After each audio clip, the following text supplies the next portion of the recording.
अभी तक हमने देखा कि जेन उस लड़की से बातचीत कर रहा होता है और एपिसोड 4 की शुरुआत में जेन अपना नाम एली बताता है और कहता है कि मैं एक हंटर हूँ और जाओ से पूछता है कि तुम आसमान से कैसे गिरी। जाओ कहती है कि मैं कुछ दिन पहले मैं एक स्ट्रिक्ट सीज डीमन स्कूल में हैचिंग प्लान के बारे में सीखने गई थी और फिर मैंने सोचा मैं यहाँ की जो मैजिकल गार्ड है मैं उन सबको हटा दूं, लेकिन मैं फेल हो गई और वो लोग मुझे पकड़ने के लिए चारों तरफ ढूंढ रहे हैं। उसी टाइम में अपने जान बचाकर भाग रही थी जिस दौरान मैं तुम्हारे घर पे आके गिरी और फिर मैंने तुम्हारा घर तोड़ दिया। लेकिन जाओ कहती है तुम चिंता मत करो, जब मैं वहाँ से वापस आऊंगी तो तुम्हारा घर का जितना भी नुकसान हुआ है मैं सारी की सारी वापस कर दूंगी। ज़ैनब सोचने लगता है और कहता है कि ये लड़की एक सीट से भाग के आई है, इसका मतलब ये हुआ कि इसके अंदर कुछ तो पावर है, तभी ये यहाँ से भाग रही है और सारे लोग इसके पीछे है। फिर ज़ैन जाओ से पूछता है कि तुम्हारा अगला प्लान क्या होने वाला है। जाओ कहती है डिमन सीड स्कूल की जो प्लानिंग थी उन्होंने वो बंद कर दी है और उनकी जो आर्टिफैक्ट थी वो भी चोरी हो गया है, लेकिन अब वो लोग इतनी आसानी से हार नहीं मानेंगे, इसलिए मुझे ये बात जाके अपने सीट्स वालों को बतानी पड़ेगी क्योंकि वो लोग अटैक जरूर करेंगे। तभी अचानक से जाओ के मुंह से खून बाहर आने लगता है। ज़ैन चिंता जताते हुए जाओ से कहता है कि क्या वो इतना सीरियस होने के बाद भी ये काम हैंडल कर सकती है।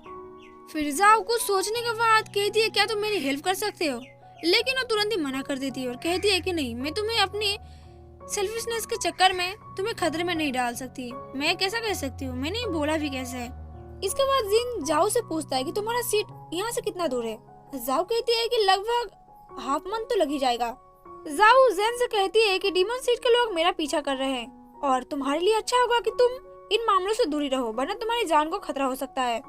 जान कहता है कि नहीं कोई बात नहीं, मैं ये काम कर लूंगा और जो तुमने बोला वो मैं समझ गया हूँ, तुम चिंता मत करो। जिसके बाद ज़ैन सिस्टम से पूछता है अगर मैं इस लड़की को ले जाते टाइम मर जाता हूँ तब तो नियम नहीं टूटेगा ना। जिसके बाद सिस्टम ज़ैन को ताना मारते हुए कहती है कि एक पेशेंट कभी भी हीरो बनने की कोशिश नहीं करता, लेकिन अगर वो दूसरों की मदद करते समय किसी दुर्घटना का शिकार हो जाता है और वहीं पर मर जाता है तो ये नियम के खिलाफ बिल्कुल भी नहीं है। उसके बाद जाओ ज़ैन से कहती है कि मैं तुम्हारे साथ कोई भी जबरदस्ती नहीं करूंगी अगर तुम जाना नहीं चाहते तो। ज़ैन कहता है नहीं नहीं कोई बात नहीं, मैं तुम्हारे साथ जाऊंगा और तुम्हारी हेल्प भी करूंगा। वैसे भी तुमने आम लोगों के लिए इतना साहसी काम किया है और अब तुम एक शेरदिल इंसान के सामने खड़ी हो, वो भी बिल्कुल अकेले। भले ही मैं अकेला हूँ लेकिन मुझे पता है मुझे क्या करना चाहिए। मैं डीमन कल्ट के खिलाफ लड़ने में तुम्हारी मदद करूंगा और हम साथ साथ उनसे फाइट करेंगे। जिसके बाद जाओ अपने मन में सोचते हुए कहती है मुझे तो लगता है कि ये लड़का झूठ बोल रहा है, लेकिन ऐसा लगता नहीं है। लेकिन अभी के लिए मुझे ये सब चीजें नहीं सोचना चाहिए, मुझे सबसे पहले सीट जाना होगा। जिसके बाद वो जेन से फिर एक बार पूछती है क्या तुम सच में ऐसा करना चाहते हो। जेन अपने आप पर प्राउड फील करते हुए कहता है कि तुम्हें मुझे थैंक्स बोलने की कोई जरूरत नहीं है, मुझे पता है कि मेरी किस्मत बहुत ज्यादा अच्छी है। जिसके बाद जाओ कहती है तब तो हमें यहाँ से जल्दी ही निकलना होगा क्योंकि डीमन कल्ट के लोग यहाँ आते ही होंगे हमें ढूंढते हुए। जेन कहता है कि ठीक है हम लोग यहाँ से निकलते हैं, लेकिन सबसे पहले मुझे अपना कुछ सामान लेना है, तब मैं लेके आता हूँ, फिर हम लोग यहाँ से चलते हैं। जिसके बाद जेन रियल वाले जेन के डैड के ग्रेवयार्ड के पास जाता है और उनसे कहता है कि मैंने आपके बेटे की बॉडी उधार में लिया है और आप चिंता मत करो, वो जल्दी ही मर जाएगा और फिर उसे छुटकारा मिल जाएगा इस जगह से। जिसके बाद वो अपने मन में ही कहता है कि मैं खुद से नहीं मर सकता, लेकिन अगर डीमन कल्ट के मेंबर मुझे मारेंगे तो शायद मैं मर जाऊंगा, और फिर ये बात सोच के वो मुस्कुराने लगता है। जिसके बाद हम नेक्स्ट सीन देखते हैं जहाँ पर जेन और जाओ यहाँ से निकल रहे होते हैं। जिसके बाद हमें नेक्स्ट सीन दिखाया जाता है जहाँ पे हमें उसी लेडी को दिखाया जाता है जिसको हमने फर्स्ट एपिसोड में देखा था और जिसका नाम सेंट होता है। सेंट जाओ पर गुस्सा होते हुए कहती है इसने मेरी ईस्टर्न सीट के लिए मेरी 50 साल पुरानी प्लान को वाट लगा दी, इसका कीमत उसको चुकाना ही पड़ेगा। जिसके बाद वो एक कैनी नाम के एक स्पिरिट को ऑर्डर देती है कि तुम स्वॉर्ड स्कूल में जाके एल्डर जाओ को पूरा तरीके से खत्म कर दो और उसने जो डीमन स्कूल से जो आर्टिफैक्ट को चोरी किया था उसे वापस लेके आओ। वो स्पिरिट मान जाती है और कहती है कि ये आप सारा काम मुझ पर छोड़ दो, मैं सारा काम अकेले खुद कर दूंगा, आप निश्चिंत रहो। जिसके बाद सेंट उस स्पिरिट को एक जादुई पोशाक देती है और कहती है कि तुम जाओ के साथ लड़ाई करते टाइम बिल्कुल भी रिलैक्स नहीं कर सकते क्योंकि जाओ बहुत ही ज्यादा स्ट्रॉन्ग है और उसके हल्के में बिल्कुल भी मत लेना। अब ये देखने के बाद वो स्पिरिट बहुत ज्यादा हैरान हो जाती है और कहती है कि आप मुझे क्या सच में दे रही हो। सैंड कहती है मैं बस तुमको एक कुछ टाइम के लिए दे रही हूँ, अगर तुमने जाओ को मार दिया तो मैं तुम्हें इनाम के तौर पे बहुत सारी अच्छी चीजें दूंगी।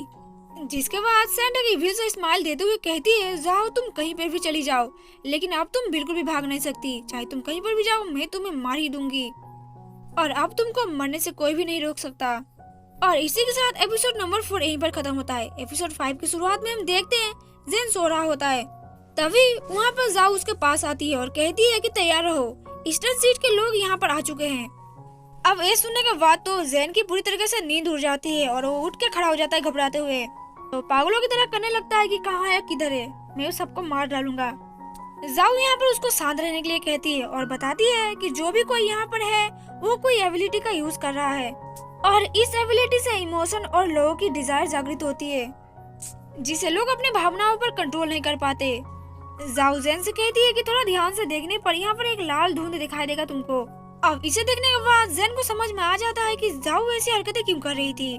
जाओ जेन को बताते हुए कहती है कि ये वाला जो मैजिक है वो बस लड़कियों पर ही काम करता है, क्योंकि लड़कियां इमोशनल तरीके पर थोड़ा सा कमजोर होती है। जिसके बाद वो बताते टाइम पर वो अपने आप पर कंट्रोल खो देती है और वहीं पर गिर जाती है। जेन जाओ से पूछता है कि अब उन्हें क्या करना चाहिए। जाओ कहती है अब यहाँ से बचने के लिए उनके पास बस 2 ही ऑप्शन बचा है।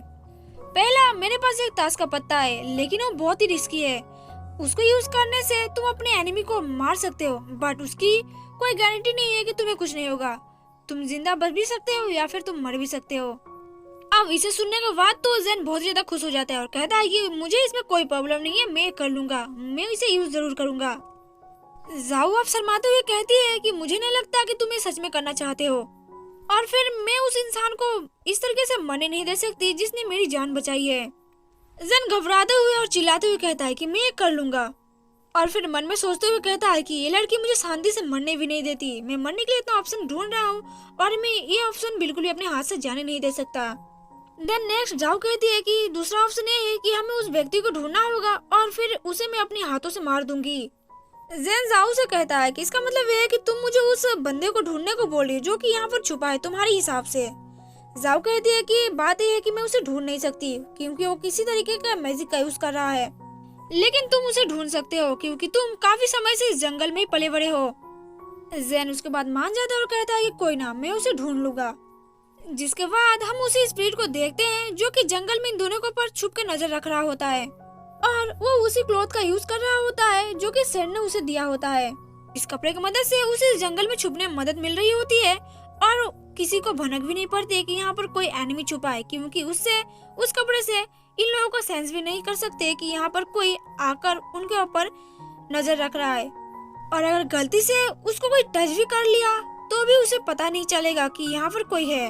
और फिर वो स्पिरिट अपने आप पर बहुत ज्यादा प्राउड फील करके हंसने लगती है क्योंकि उसे लगता है कि उसको उस क्लॉथ से कोई भी नहीं देख सकता और टच करके भी किसी को पता नहीं चलेगा कि यहाँ पर कोई स्पिरिट यहाँ पर उनके ऊपर नजर रख रही है। जिसके बाद वो यहाँ पर इन दोनों को मारने के लिए प्लानिंग करने लगता है और इसी के साथ एपिसोड नंबर 5 यहीं पर एंड होता है।